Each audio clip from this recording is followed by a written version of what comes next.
Have you ever wondered why the most downloaded book in human history contains ancient songs that still make people cry, laugh, and find hope thousands of years later? Today we're diving deep into the Book of Psalms in the New International Version, and I guarantee you'll discover why these 150 ancient poems have shaped more lives than any other collection of writings ever created. Picture this. You're scrolling through Spotify, looking for the perfect playlist to match your mood. Feeling anxious? There's a playlist for that. Heartbroken? Another one. Celebrating? You've got options. Now imagine if someone created the ultimate playlist 3,000 years ago that still perfectly captures every human emotion you'll ever experience. That's exactly what the Book of Psalms is. Except instead of 3-minute songs, you get timeless prayers and poems that have guided billions through their darkest nights and brightest days. The Book of Psalms sits right in the heart of the Bible, literally and figuratively. It's the 19th book in most Bible arrangements, positioned perfectly between the historical books and the wisdom literature. But here's what makes it absolutely fascinating. While most Bible books tell you about God or give you instructions, Psalms shows you how to talk to God. It's like having access to the private journal entries of people wrestling with the same questions you face today. The New International Version translation brings these ancient Hebrew poems into crystal clear modern English without losing their raw emotional power. When Psalm 23 says, "The Lord is my shepherd, I lack nothing," the NIV captures both the simplicity and profound trust of the original text. When Psalm 22 begins with, my God, why have you forsaken me?" you feel the desperation that echoes through centuries. Let's talk numbers, because they're mind-blowing.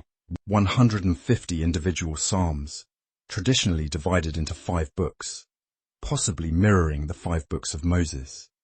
King David wrote about half of them, but we also have contributions from Asaph, the sons of Korah, Solomon, Moses, and several anonymous writers. This means you're reading poetry from shepherds, kings, temple musicians, and ordinary people who experienced extraordinary encounters with the divine. But here's where it gets really interesting. These aren't just random poems thrown together. There's an intentional structure that creates an emotional and spiritual journey. Book 1 focuses heavily on personal struggles and God's protection. Book 2 deals with national concerns and God's sovereignty over nations. Book 3 wrestles with suffering and injustice. Book 4 emphasizes God's eternal kingship, and Book 5 celebrates praise and thanksgiving. The genius of Psalms lies in its brutal honesty. Psalm 137 contains one of the most shocking verses in the Bible, expressing violent anger toward enemies. Psalm 88 ends without hope, basically saying, "God, you've made my life miserable and I see no way out." Yet right alongside these dark moments, you find Psalm 19 declaring that the heavens declare God's glory, and Psalm 100 commanding everyone to shout for joy. This emotional roller coaster isn't a bug, it's a feature. Life isn't all mountaintop experiences or valley lows. It's both, sometimes within the same day. The Psalms give you permission to bring your whole self to God, the parts you're proud of and the parts you'd rather hide. The NIV translation particularly excels at making these ancient emotions accessible. Take Psalm 139, where the psalmist marvels at how intimately God knows him. The NIV renders it as, "You have searched me, and you know me," creating immediate connection between reader and text. Or consider Psalm 46's famous "Be still and know that I am God," which the NIV presents with perfect clarity and power. What makes Psalms eternally relevant is its comprehensive coverage of human experience. Facing injustice, Psalm 73 wrestles with why evil people prosper. Feeling grateful, Psalm 116 overflows with thanksgiving. Doubting God's existence, Psalm 14 acknowledges that struggle.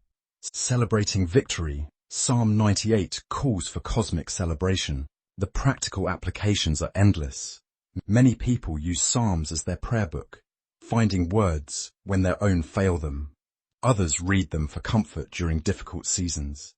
Some study them to understand Hebrew poetry and ancient Middle Eastern culture. Musicians have set them to melodies for centuries, creating hymns and contemporary songs that continue the psalm tradition. Here's the remarkable thing. Whether you're a committed believer, a curious skeptic, or somewhere in between, the Book of Psalms offers something profound. It's humanity's most honest conversation with the divine, preserved in poetry that transcends cultural and temporal boundaries. The next time you're struggling to express what you're feeling, remember that someone 3,000 years ago probably felt exactly the same way and wrote it down in the Book of Psalms.